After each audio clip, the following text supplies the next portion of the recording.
Hello students, today we are going to read the third part of some basic concept of chemistry.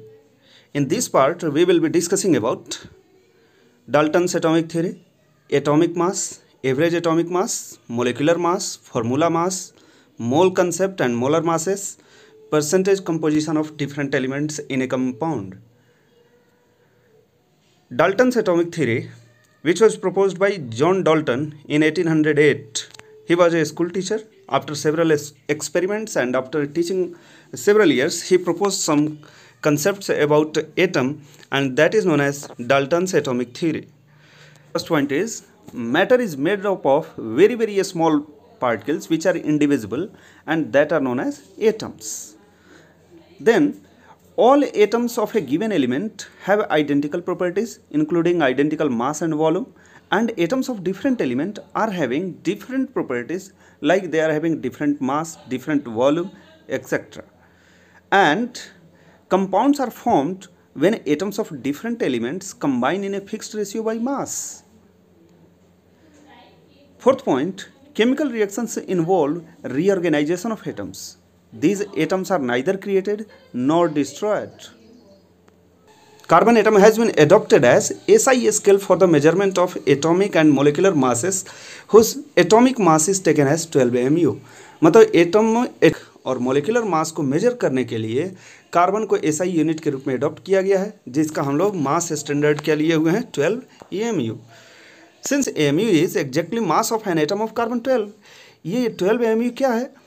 एक atom carbon का C12 जो है उसका मास है, तो 1 mu कितना होगा? 1 mu कितना हो जाएगा? इसका एक एटम का मास का 1/12 हो जाएगा. सो 1 mu is exactly 1/12 of mass of an atom of carbon 12.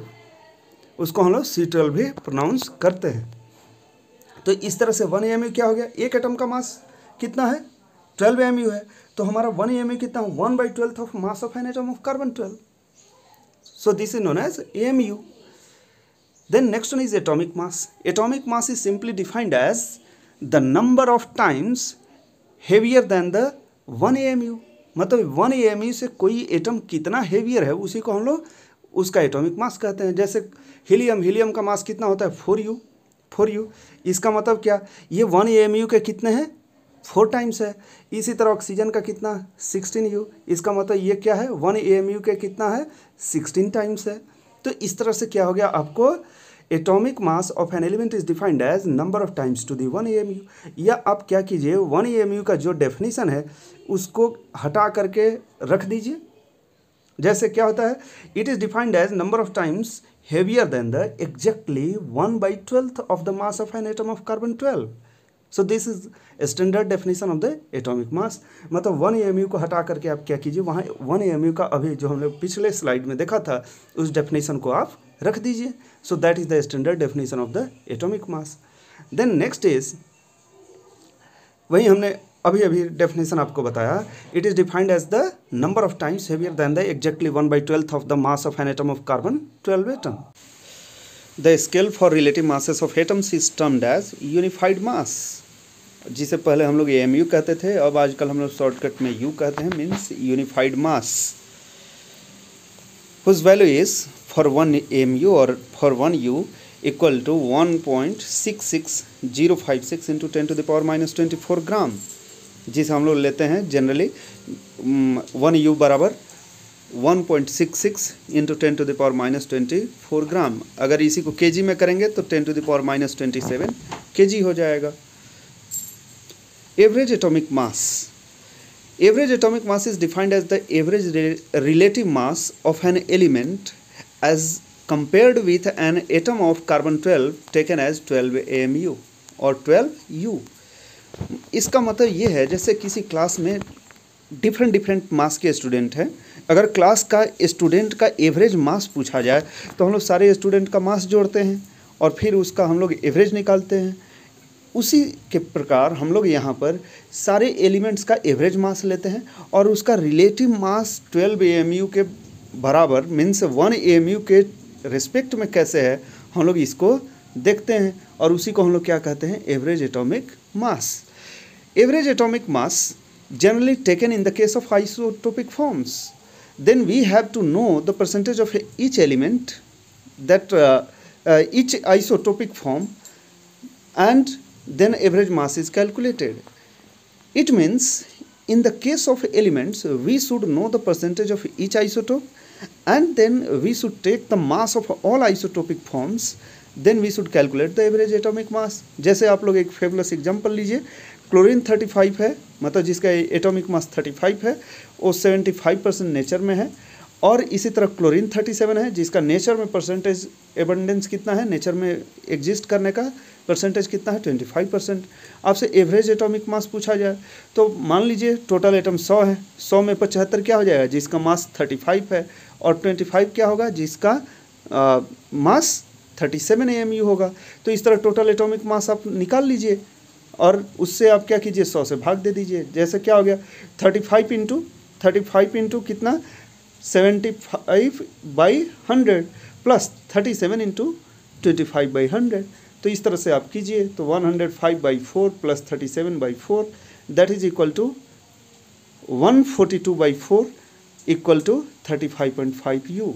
तो ये रिलेटिव मास U में हमने लिया, किसका, सारे एलिमेंट का मास लेकर के हमने उसका एवरेज लिया, इसी को हम लोग कहते हैं average atomic mass of an element.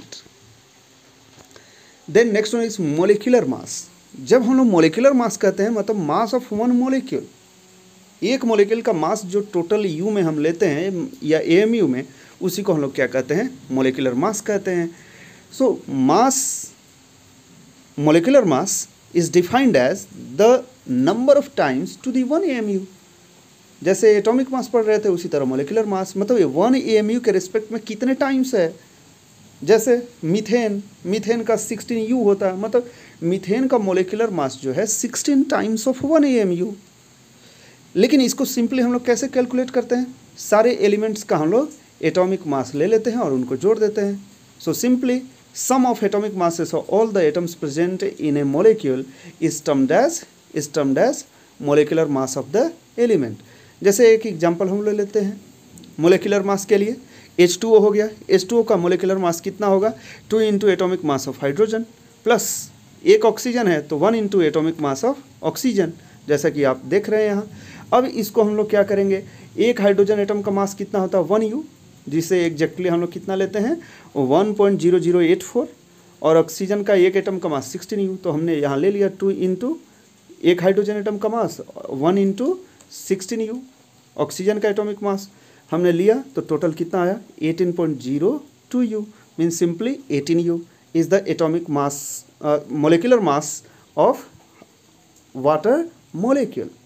Then next one is molecular mass of methane. तो यहाँ एक कार्बन है, 4 हाइड्रोजन है, तो एक कार्बन का एटॉमिक मास ले लीजिए और 4 हाइड्रोजन का एटॉमिक मास ले लीजिए, उसको जोड़ दीजिए तो वही क्या हो जाएगा, 1 into atomic mass of carbon plus 4 into atomic mass of hydrogen. So we will get that is equal to 16 U और 16.043 U। Next one is formula mass. अब देखिए इसे हम लोग किस केस में लेते हैं, जैसे यहाँ सबसे पहले समझने की ज़रूरत ये है कि मीथेन तो CH4 के रूप में एग्जिस्ट करता है, उसी तरह वाटर भी H2O के फॉर्म में एग्जिस्ट करता है, कार्बन डाइऑक्साइड CO2 के फॉर्म में एग्जिस्ट करता है। तो ये सारे मॉलिक्यूल मोलिकुलर फॉर्म में एग्जिस्ट करते हैं, लेकिन जितने आयनिक कंपाउंड हैं वो आयनिक कंपाउंड ये एग्जैक्ट मॉलिक्यूल के रूप में एग्जिस्ट नहीं करते हैं, वो इनफाइनाइट नंबर ऑफ कैटायंस और एनायंस एक दूसरे से जुड़े होते हैं। और कैटायन से कि हम एग्जाम्पल लेते हैं NaCl, तो NaCl में Na+ के लिए हमने माना कि आपको छोटा सर्कल ले लिया और Cl- के लिए हमने एक बड़ा सर्कल ले लिया। अब देखिए जो NaCl का लैटिस होता है, NaCl का लैटिस, तो उसमें क्या होता है कि आपको सबसे पहले Cl-, इसके बाद Na+, फिर Cl-, Na+, Cl-, Na+। तो इस तरह से देखिए बड़ा वाला जैसे हमने आपको बताया कि Cl- है, तो इस तरह Na+, Cl-, Na+, Cl-। तो इस तरह से किसी भी आयनिक लैटिस में ये Na+ और Cl- कितने नंबर में होते हैं, इनफाइनाइट नंबर में होते हैं। लेकिन इनका Na+ मान लीजिए 100 है तो Cl- भी कितना होगा, 100, लेकिन इनका रेशियो कितना आएगा, 1:1। तो इनका फार्मूला क्या हुआ, NaCl। तो NaCl एक मॉलिक्यूल नहीं है, यह एक फार्मूला यूनिट है, जैसे मान लीजिए 10 Na+ होगा तो 10 Cl- होगा, लेकिन सिंपलेस्ट रेशियो इसका कितना आएगा 1:1। मतलब यह एक मॉलिक्यूल का क्या है, मॉलिक्यूल का कैटायन एनायन का रेशियो होता है, फार्मूला यूनिट होता है। अतः हम लोग आयनिक कंपाउंड के केस में मॉलिक्यूलर फार्मूला न कह करके हम लोग क्या करते हैं, उसे फार्मूला मास कहते हैं, फार्मूला कहते हैं। तो इस वजह से formula mass is similar to molecular mass, but this term formula mass is especially used in the case of ionic compounds. See here, in ionic compounds do not exist as discrete molecules as their constituents. वो discrete molecule के रूप में नहीं exist करते हैं, जैसे हमने आपको उदाहरण में बताया। In this compounds positive and negative ions are arranged in 3-dimensional structure. Thus, the formula of such compound is used to calculate the formula mass instead of molecular mass. ये सिंपल रेशियो में इनके cation anion exist करते हैं, formula unit में exist करते हैं, इसलिए हम लोग मोलिकुलर मास के जगह पर फार्मूला मास कहते हैं। इसे कैलकुलेट कैसे करते हैं, तो जैसे NaCl है तो NaCl में हम क्या करेंगे, यहाँ NaCl में Na+ और Cl- होता है, तो हम लोग क्या करेंगे, sum of atomic masses of all ions in one formula unit of ionic compound. मतलब Na+ और Cl- का हम लोग क्या करेंगे, एटॉमिक मास ले लेंगे। लेकिन यहाँ देखिए Na+ आयन है, हम क्या बोल रहे हैं, एटॉमिक मास। तो एटॉमिक मास हमको लेना है, क्यों, क्योंकि 1-2 इलेक्ट्रॉन लॉस होने से एटम के मास में कोई खास फर्क नहीं पड़ता है। So ionic mass is equal to atomic mass of an element. इस वजह से हम लोग आयन के केस में भी हम लोग एटॉमिक मास ही जनरली लेते हैं। तो यहाँ पर क्या होगा, NaCl है तो हम एटॉमिक मास ऑफ सोडियम ले लेंगे और एटॉमिक मास ऑफ क्लोरीन ले लेंगे, दोनों को लेंगे। जैसे सोडियम का कितना 23.0 U और क्लोरीन का कितना 35.5 U, तो इस तरह से हो गया हमारा 58.5 U is the formula mass of the और formula unit mass of the sodium chloride lattice. Then next one is definition of mole concept, that is mole. तो मोल का डेफिनेशन जो है, इसे हम लोग डिफाइन करते हैं कि 12 ग्राम में जितने कार्बन के पार्टिकल होते हैं उतना ही मास आप किसी दूसरे सब्सटेंस का लीजिए जिसमें क्या हो जाए, उतना पार्टिकल आ जाए। जैसे the mass of a substance that contains the same number of particles as there are atoms in exactly 12 gram of carbon 12। इसका मतलब ये हुआ कि हमने 12 ग्राम किसका लिया, कार्बन का। इसमें जितने पार्टिकल होते हैं उतना ही पार्टिकल होना चाहिए दूसरे सब्सटेंस का, उसका मास जितना होगा वही क्या होगा, 1 मोल होगा। अब देखिए 1 मोल में पार्टिकल कितने होते हैं, तो 1 मोल में जो पार्टिकल की संख्या होती है कितना होता है 6.022 into 10⁻23 particles, and it is known as Avogadro number. इसका सिंबल हम लोग कुछ बुक्स में Na लेते हैं, कुछ जगह Na भी लेता है, तो ये आपको एवोगैड्रो नंबर का सिंबल हो गया। अगर किसी सब्सटेंस का हम उतना मास लें जिससे कि एवोगैड्रो नंबर ऑफ पार्टिकल्स आ जाएं, उसी को हम लोग उस सब्सटेंस का क्या कहेंगे, 1 मोल कहेंगे या मोलर मास कहेंगे। Next one, you can see that 1 mole, that is 6.022 into 10⁻23 particles, means what? It can be atoms, molecules or ions, electrons, protons or neutrons, anything, plants, animals, anything। जैसे 1 दर्जन कुछ भी हो सकता है, जैसे प्लांट, एप्पल, बनाना, animals, books, pens, 1 दर्जन हो सकते हैं, कुछ भी हो सकते हैं। उसी तरह 1 मोल कुछ भी हो सकता है। यह एक कलेक्शन ऑफ पार्टिकल्स है। Next one is mole mass relationship of elements. Here see, 1 atom of hydrogen is equal to 1.008 U, means 1 U। अगर 1 मोल का मास लिया जाए तो सिंपली एटॉमिक मास को आप ग्राम में कर दीजिए, तो ये क्या हो जाएगा 1 मोल एटम्स का मास हो जाएगा। 1 मोल में कितने एटम्स आ जाएंगे, 6.022 इंटू 10⁻23 एटम्स ऑफ हाइड्रोजन का मास हो जाएगा। इसी तरह आयरन का देखिए 55.85 लिया जाएगा। अगर हम लोग 1 एटम का मास तो कितना हो गया 55.85, और 1 मोल का मास कितना होगा, सेम एटॉमिक मास को ग्राम में कर दीजिए तो 1 मोल का मास हो जाएगा। इसका मतलब क्या, 55.85 ग्राम में 55.85 ग्राम में कितने एटम्स आएंगे, 1 मोल एटम्स। इसी तरह सल्फर का कितना होता है, सल्फर का 32 यू होता है एक एटम का मास। अगर उतना ही ग्राम में ले लें तो 1 मोल एटम्स आ जाएंगे। मतलब अगर हम लोग जितना एटॉमिक मास है उसी को ग्राम में ले लें, जितना एटॉमिक मास है उसी को ग्राम में ले लें, उसी को हम लोग मोलर मास कहते हैं, क्योंकि उसमें कितना होता है 1 मोल पार्टिकल्स होते हैं। 1 मोल मतलब कितना, एवोगैड्रो नंबर ऑफ पार्टिकल्स होते हैं, तो हमने यहाँ उनको ले लिया। इसी तरह ऑक्सीजन का 16 यू है, 16 यू को अगर हमने 16 ग्राम कर दिया तो यहाँ एवोगैड्रो नंबर ऑफ पार्टिकल्स आ गए। Next one, in interconverting moles, mass and number of chemical entities, how to convert one into another. Suppose you want to calculate number of moles of a substance, then you should take what, given mass in gram, given mass in gram ले लीजिए और उसको molar mass से divide कर दीजिए। Molar mass atom के लिए कितना होता है, एटॉमिक मास को ही आप ग्राम में ले लीजिए, वो मोलर मास हो जाएगा। अगर मोलेक्यूल है तो मोलेक्यूल का मास ग्राम में ले लीजिए तो मोलर मास हो जाएगा।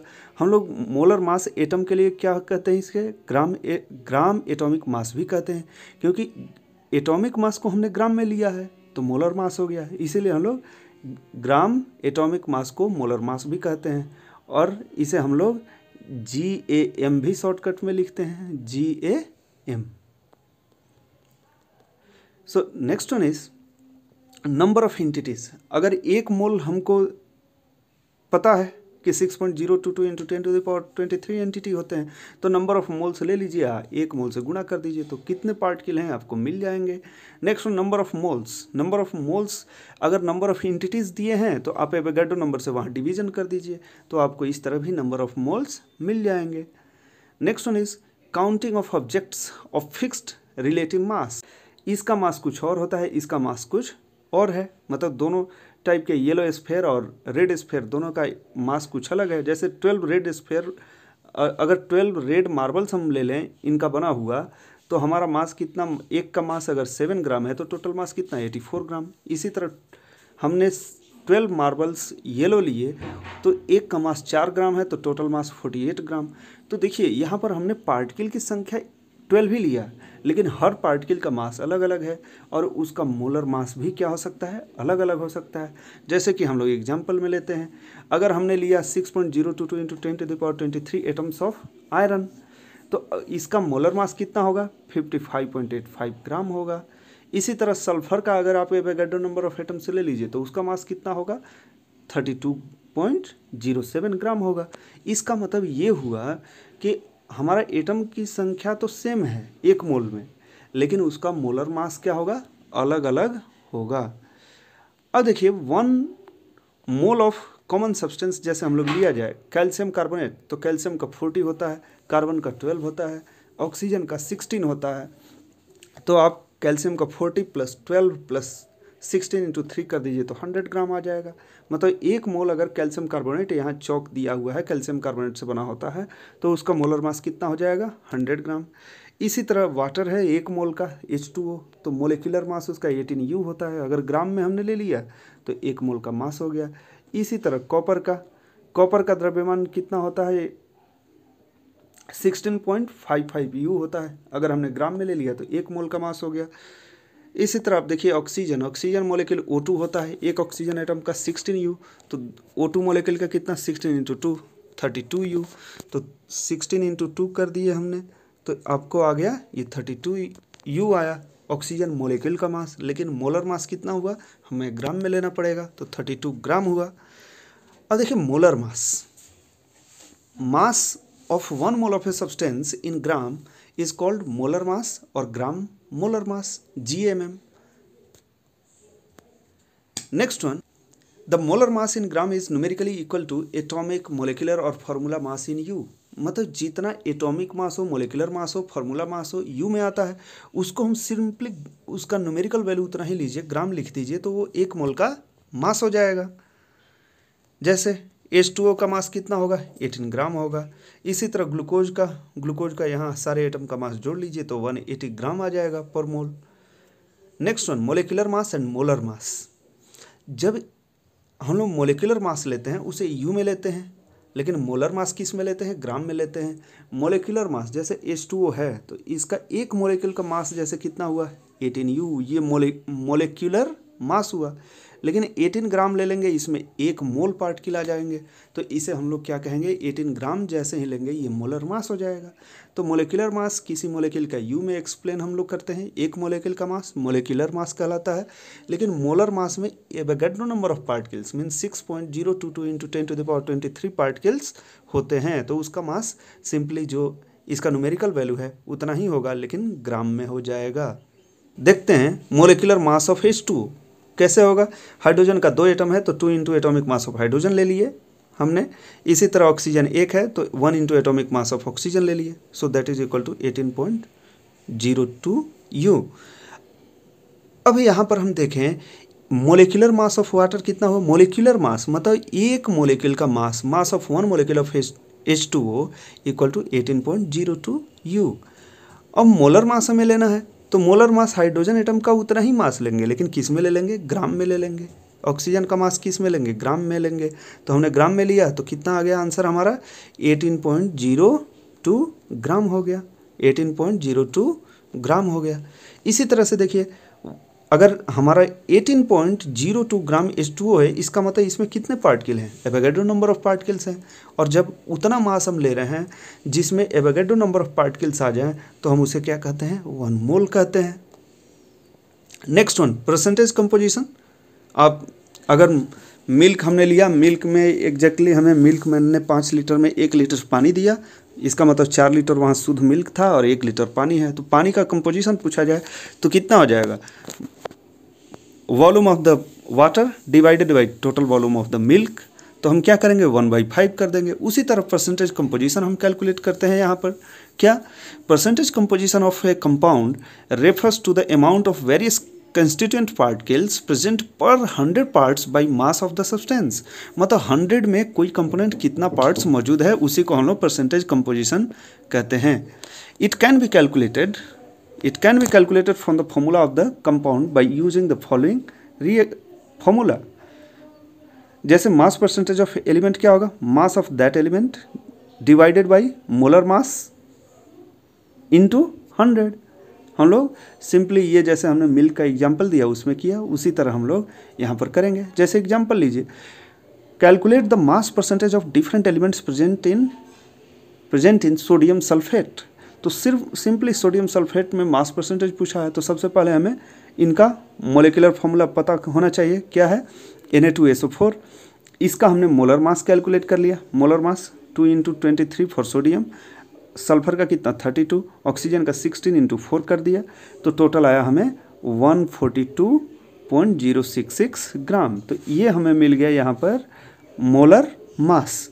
अब देखिए इसमें हमें मास परसेंटेज ऑफ एलिमेंट कितना है, mass of that element in the compound by molar mass of the compound into 100।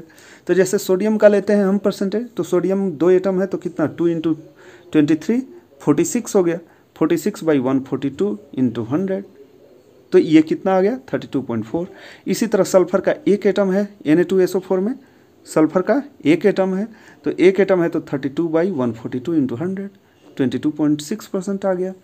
इसी तरह आप देखिए मास परसेंटेज ऑफ ऑक्सीजन, तो 4 एटम है यहाँ पर, 4 एटम ऑक्सीजन का, तो 4 × 16 64/142 इंटू 100, तो ये कितना हो गया 45.05%। तो इस तरह से हम लोग एलिमेंट्स का यहाँ कंपोजिशन कैलकुलेट कर सकते हैं। In this class we discussed about postulates of Dalton's atomic theory, atomic mass, average atomic mass, molecular mass and its calculation, formula mass, mole concept, molar mass and percentage composition of different elements and its calculation, how to calculate the percentage of different elements in a given compound.